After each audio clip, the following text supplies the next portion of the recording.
कहानी की शुरुआत में हमें एक फैमिली को दिखाया जाता है जो हंसी खुशी अपनी जिंदगी गुजार रहे होते हैं, लेकिन उन्हें पता नहीं था कि कुछ ही मिनट बाद उनके साथ कुछ ऐसा होने वाला है जिसके बारे में सोचने से भी डर लगता है। जब पति पत्नी अपने बातचीत में मसरूफ थे, तभी अचानक उन्हें बाहर से लोगों की चीखने चिल्लाने की आवाजें सुनाई देने लगती हैं। जब वो दोनों घर से बाहर निकले तो उन्होंने देखा कि बाहर लोगों के बीच हलचल मची हुई है। लोग अपने अपने घरों को छोड़कर भाग रहे थे, जैसे कुछ बड़ा होने जा रहा हो। जेसन और बेथ ने देखा कि हमारे पड़ोसी भी घबराए हुए जल्दी जल्दी अपना घर खाली कर रहे हैं। जेसन ने पड़ोसी से पूछा कि आखिर वजह क्या है, तुम लोग क्यों घर छोड़कर जा रहे हो?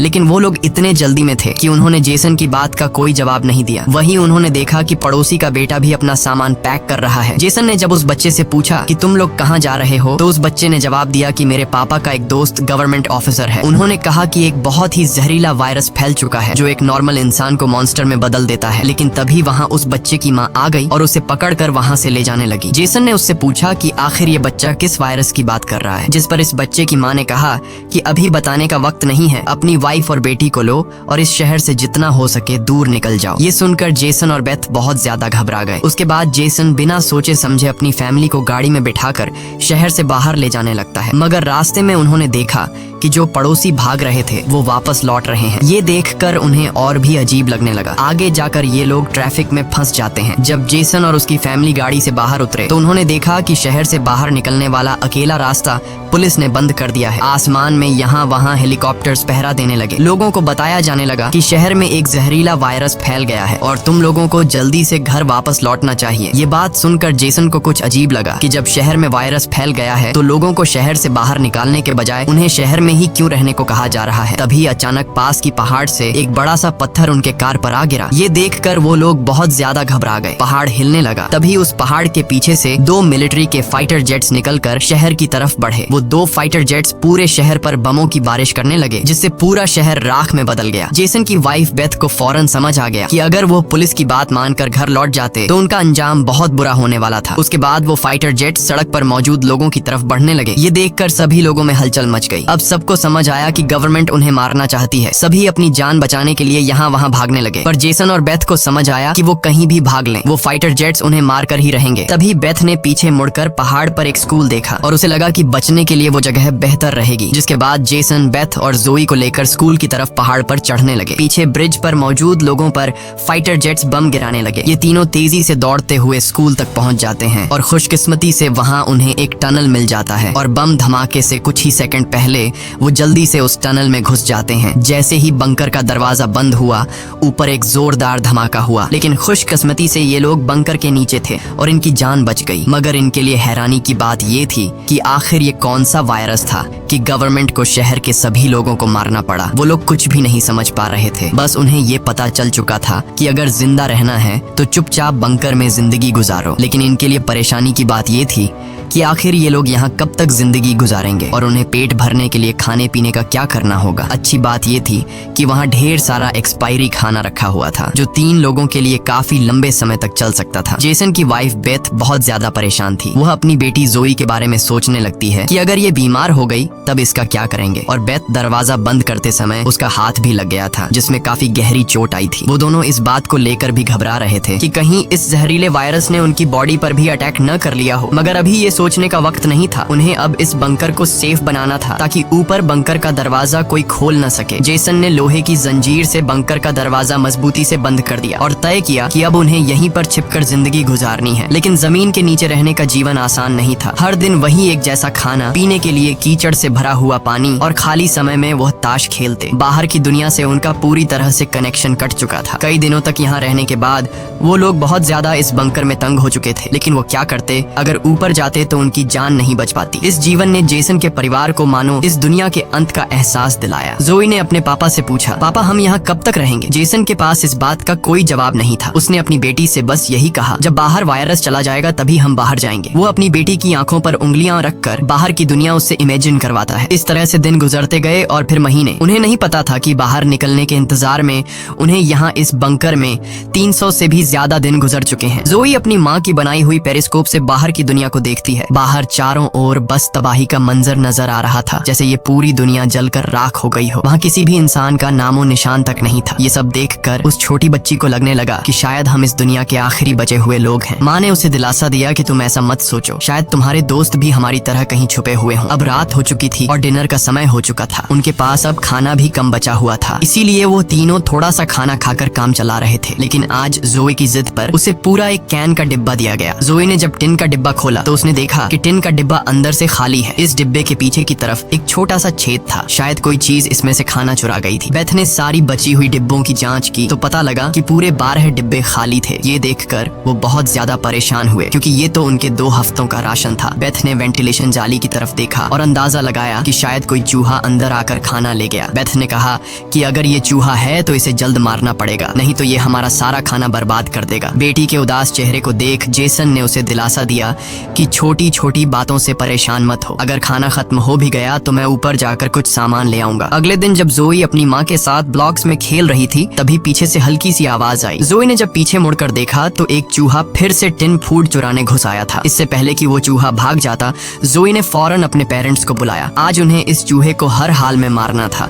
जेसन गुस्से में चाकू निकालकर उसे टुकड़े टुकड़े करने के लिए आगे बढ़ा, लेकिन वो छोटा सा चूहा बहुत तेज निकला। वो जेसन के वार से खुद को बचाते हुए निकल भागा और टेबल पर रखी लालटीन को भी गिरा दिया। जैसे ही वो अपने बिल में घुसने वाला था तभी बेथ ने अचानक झपटा मारा और चूहे को मार दिया। वो सब चूहे को मारने की खुशी मना रहे थे कि दूसरी तरफ लालटीन के गिरने से धीरे धीरे आग बढ़ने लगी। जेसन दौड़कर उस लालटेन को बंद करने लगा, लेकिन वो लालटेन बहुत गर्म था जिससे जेसन का हाथ जल गया और लालटीन का शीशा फटने पर पूरे टेबल में आग लग गई। बेथ ने पर्दा फाड़कर आग बुझाने की कोशिश की। जेसन ने नल से आधी बाल्टी पानी निकालकर उस आग पर डाला। जैसे तैसे करके उन दोनों ने उस आग को बुझा लिया, लेकिन खतरा अभी टला नहीं, बल्कि अब उनके लिए और भी मुश्किल बढ़ने वाली थी, क्योंकि आग तो वो लोग बुझा चुके थे, मगर आग से निकलने वाले धुएं ने पूरे बंकर को धुएं से भर दिया था और वह धुआं धीरे धीरे वेंटिलेशन जाली से ऊपर की तरफ निकल रहा था। ये देखकर वो सब घबरा गए, क्योंकि ये धुआं उनका वहां होने का ठिकाना जाहिर कर रहा था। अब सब लोग सांस रोक कर बैठे थे। जेसन ने कहा कि शायद रात का अंधेरा धुएं को छुपा लेगा और किसी को हमारे ठिकाने के बारे में पता नहीं चल पाएगा। वो तीनों डर के साए में पूरी रात जागते रहे। अगली सुबह उन्होंने खुद के तसल्ली के लिए पेरिस्कोप से बाहर झांक कर देखा तो उनके पैरों तले जमीन खिसक गई। उन्होंने देखा कि बाहर तो पूरा धुएं का गुबार उठा हुआ था। ये देखकर उन लोगों की बेचैनी बढ़ने लगी। उन्हें पूरा यकीन हो गया था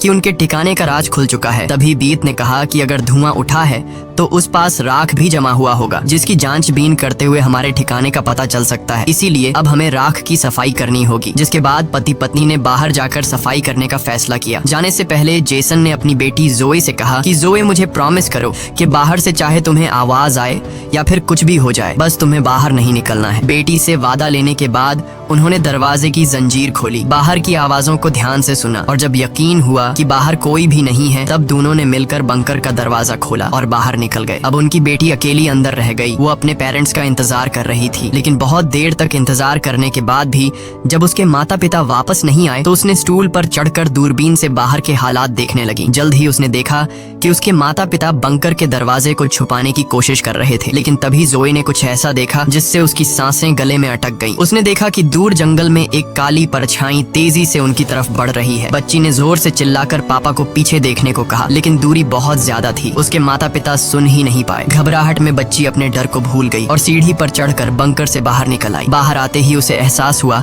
कि उसके माता पिता अब वहाँ नहीं थे। बच्ची ने बेचैनी में जोर जोर से अपने माता पिता को पुकारना शुरू किया। तभी पीछे से अचानक उसका मुंह किसी ने दबोच लिया। ये कोई और नहीं बल्कि उसकी माँ थी। कुछ सेकंड्स बाद एक जंगली हिरण का झुंड तेजी से वहाँ से गुजरा। हालांकि वो तीनों बाल बाल बचे, लेकिन बीत का डर और ज्यादा बढ़ने लगा। इन हिरणों का इस तरह भागना जरूर किसी खतरनाक चीज से बचने की कोशिश थी। सबको खतरे का अंदाजा हुआ और वो तेजी से वापस बंकर की तरफ भागे और बंकर के अंदर घुस गए। जेसन ने लकड़ी की पट्टियों से बंकर का दरवाजा बंद किया और लोहे की जंजीर से उसे कसकर बांध लिया और सबको बिल्कुल खामोश रहने का कहा। तभी उन्होंने ऊपर से कदमों की धीमी आहट सुनी। ऐसा लग रहा था कि जैसे कोई बंकर के दरवाजे की तरफ आ रहा हो। वो कई मिनटों तक लगातार बंकर के ऊपर इधर उधर घूम रहा था। ये तीनों आहिस्ता कदमों से बंकर के दरवाजे से हटकर आगे की तरफ जाने लगे और शायद अब तक ऊपर जो भी था उसे भनक नहीं लगी थी कि नीचे बंकर में कोई है। डर के मारे जोए रोने लगी। बीत उसे चुप कराती है और कहती है कि अगर आवाज बाहर तक गई तो सब खत्म हो जाएगा। वो तीनों धीरे धीरे बंकर के दरवाजे से काफी आगे बढ़ चुके थे। वो बंकर के दरवाजे से इसलिए आगे बढ़ रहे थे कि अगर कोई ऊपर से बंकर का दरवाजा खोल भी दे तो नीचे उसे हम नजर नहीं आए। लेकिन तभी जोई ने जो गुड़िया हाथ में उठाई थी उसकी रस्सी एक स्क्रू में फंस गई। वह स्क्रू धीरे धीरे ढीला होने लगा। ये देखकर जेसन और बीत की सांसें अटक गई, क्योंकि वह रस्सी गुड़िया में लगी आवाज के स्विच से जुड़ी थी। इससे पहले कि वह कुछ कर पाते वह स्क्रू एक झटके से निकल गया और उसी पल तेजी से गुड़िया के अंदर से आवाजें आने लगी। जेसन ने फौरन उस गुड़िया को चीर डाला और उसके अंदर स्पीकर को तोड़ दिया। लेकिन अब बहुत देर हो चुकी थी। ऊपर जो चीज उनका पीछा कर रही थी उससे उनकी भनक लग चुकी थी। अचानक ऊपर से जोर की टक्कर की आवाज आई और फिर भारी कदमों की गूंज सीधा बंकर के दरवाजे के ऊपर रुक गई। उसने आखिरकार उनका ठिकाना ढूंढ ही लिया और उसे खोलने की कोशिश करने लगा। वह बंकर के ढक्कन को जोर से धकेल रहा था और जंजीरों से बंद होने के बावजूद खतरा साफ महसूस हो रहा था। और ऊपर के राक्षस को पता चल चुका था कि जरूर नीचे कोई मौजूद है। हालांकि वह दरवाजा मजबूत जंजीरों से बंद था, लेकिन उस चीज की भयानक ताकत के सामने वह जंजीरें एक एक करके टूटने लगी। यह देखकर जेसन को पता चल चुका था कि दरवाजा अब ज्यादा देर टिक नहीं पाएगा। इसलिए वो तेजी से अंदर भागा और वाटर पंप का पाइप उखाड़ने लगा। यहाँ बेथ ने भी हिम्मत दिखाई और सीढ़ी पर चढ़कर अपने शरीर का वजन इस्तेमाल करते हुए चैन को खींचकर दरवाजा बंद रखने की कोशिश करने लगी। लेकिन फिर भी लोहे का ढक्कन धीरे धीरे खुलने लगा। तभी उसी वक्त दरवाजे के ऊपर एक काला साया नजर आया, जिसकी आंखें एक बल्ब जैसी चमक रही थीं, जैसे उन तीनों की मौत ऊपर से उनको देख रही हो। जेसन ने बिना सोचे पाइप से उस पर हमला कर दिया, जिससे वो पीछे गिर पड़ा। जेसन ने जल्दी से वो पाइप दरवाजे में फंसाकर दरवाजे को बंद कर दिया और वो चीज वहां से भाग जाती है। लेकिन जेसन का शरीर अब भी बुरी तरह कांप रहा था। वह कभी सोच भी नहीं सकता था कि बाहर की दुनिया में न सिर्फ बेरहम सोल्जर्स थे बल्कि खतरनाक राक्षस भी घूम रहे थे। वह पूरा परिवार सीढ़ियों के पास मायूस बैठ जाता है, क्योंकि अब उनका ठिकाना उजागर हो चुका था। अब किसी भी वक्त उन पर हमला हो सकता था और उन्हें इस बात का अंदाजा भी हो चुका था कि इस बार तो एक आया था, लेकिन अगली बार जब वो आएंगे तो उनकी तादाद काफी ज्यादा होगी और हम उनके सामने कुछ नहीं कर पाएंगे। थोड़ी देर बाद अचानक अलमारी हिलने लगी। जेसन और बेथ समझ गए कि उसने अपने बाकी साथियों को भी बुला लिया है। ऊपर से तेज कदमों की आवाजें सुनाई देने लगी, मानो हजारों जीव उनके सिर पर दौड़ रहे हों। फिर वह सभी बंकर के दरवाजे पर इकट्ठा हो गए। उनके डर से नीचे जेसन, बेथ और जोए कांप रहे थे। तभी उन्होंने अचानक एक जबरदस्त हमला शुरू कर दिया। इस बार की ताकत पहले से कहीं ज्यादा थी। मजबूत लोहे का दरवाजा टूटकर नीचे गिरा और बंकर के दरवाजे पर ढेर सारी आंखें चमकने लगी, जिसे वह लोग डर के मारे पीछे की तरफ भागने लगे। लेकिन वह राक्षस भी उनके पीछे चलते आ रहे थे। बेथ ने अपनी तेल की लैंप फेंक दी और उनके और अपने बीच पर्दे में आग लगा दी और अलमारी को पकड़कर दोनों ने उनके बीच रास्ते को ब्लॉक कर दिया। वह सभी तेजी से बंकर के अंदर की तरफ भागने लगे, पर वह लोग जानते थे कि यह सब उन्हें ज्यादा देर नहीं रोक सकते। उनके पास अब बचने का कोई रास्ता नहीं था। तभी बच्ची को जमीन की ओर खुलने वाला एक वेंटिलेशन दिखाई दिया। जेसन ने ताकत से उसे तोड़ा और पूरी जान लगाकर अपनी पत्नी और बेटी को बाहर की ओर धकेल दिया। लेकिन जब खुद बाहर निकलने की कोशिश की तो तंग जगह के कारण वह अटक गया। दूसरी तरफ राक्षस उसकी ओर बढ़ रहे थे। अब जैसे तैसे करके जेसन को यहाँ से निकलना था। उसे कोई दूसरा रास्ता नजर नहीं आया, इसलिए उसने अपने कंधे की हड्डी तोड़ डाली, जिससे वह दर्द से चीखने लगा। पर जल्दी से वह खुद को संभालकर वेंटिलेशन में घुस गया। बेथ बिना समय गवाए पूरी ताकत से जेसन को बाहर खींचने लगी। जेसन जैसे ही बाहर निकलने ही वाला था, तभी एक विशाल जीवी ने आकर जेसन के पैर को पकड़ लिया। जेसन समझ गया कि अब उसका बच पाना नामुमकिन है। अब भाग निकलने की कोई उम्मीद नहीं थी। जेसन ने अपनी पत्नी से आंखें मिलाते हुए कहा कि जो भी हो जाए जोए को कुछ नहीं होने देना, और अगले ही पल वह राक्षस उसे बंकर में खींच लेता है। लेकिन जेसन बंकर में राक्षस से डरने के बजाय उनसे कहता है कि आओ देखता हूँ तुम में कितना दम है। बेथ और जोए ने जब नीचे देखा तो बंकर में से तेज चीखने की आवाजें आ रही थीं। बेथ समझ गई कि उसका पति उन्हें भागने का समय देने के लिए लड़ रहा है। वह दर्द में भी अपनी बेटी को लेकर वहाँ से निकल पड़ी और राक्षस से बचते हुए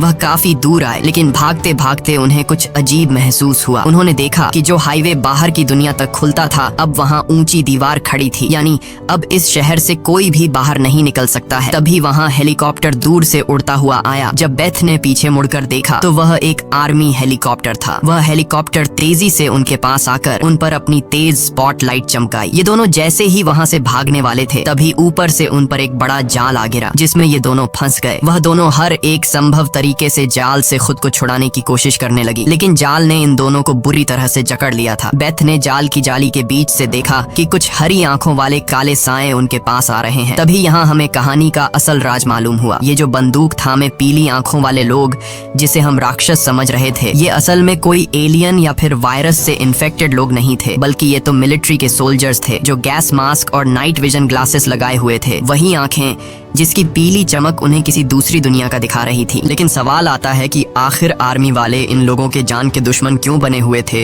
ये सारा राज आपको आगे की थोड़ी सी बची हुई स्टोरी में मालूम पड़ जाएगा। अब बेथ और जोए दोनों इन सोल्जर्स के कंट्रोल में थे। इनमें से एक सोल्जर ने एक बड़ी सी इंजेक्शन निकाली और दोनों के गले में बारी बारी से चुभा दी। जब इनके ब्लड को टेस्ट किया गया तो पता लगा कि यह दोनों भी जहरीले वायरस से इन्फेक्टेड हैं, जिसका मतलब कि ये दोनों इस धरती के लिए एक खतरा हैं, यानी अब इन्हें मार दिया जाएगा। असल में जब वायरस पहली बार फैला था तभी इस छोटे से शहर के कई लोग इसकी चपेट में आ चुके थे। ये वायरस हवा से फैलता था और ये वायरस एक इंसान से दूसरे इंसान को बहुत ही जल्दी लग जाता। इन्फेक्टेड लोग खुद भी नहीं जानते थे कि वो बीमार हैं और गवर्नमेंट के पास इस वायरस को रोकने का कोई एंटीडोट नहीं था। इन्फेक्टेड लोगों को मारने के अलावा गवर्नमेंट के पास दूसरा कोई रास्ता नहीं था। बेथ रो रो कर कहती है कि प्लीज मेरी बच्ची को जाने दो। जब बेथ ने देखा कि ये सोल्जर्स उसकी छोटी बेटी को भी नहीं छोड़ने वाले तो वो पूरी तरह गुस्से में आ गई। उसके चेहरे पर काले निशान उभरने लगे, लेकिन इससे पहले कि वो कुछ कर पाती एक सोल्जर की गर्दन से खून का फव्वारा फूट पड़ा। वो कोई और नहीं बल्कि मौत से लौट कर आया जेसन था। दरअसल बंकर में जेसन मरा नहीं बल्कि वहाँ वो खुद पर कंट्रोल खोकर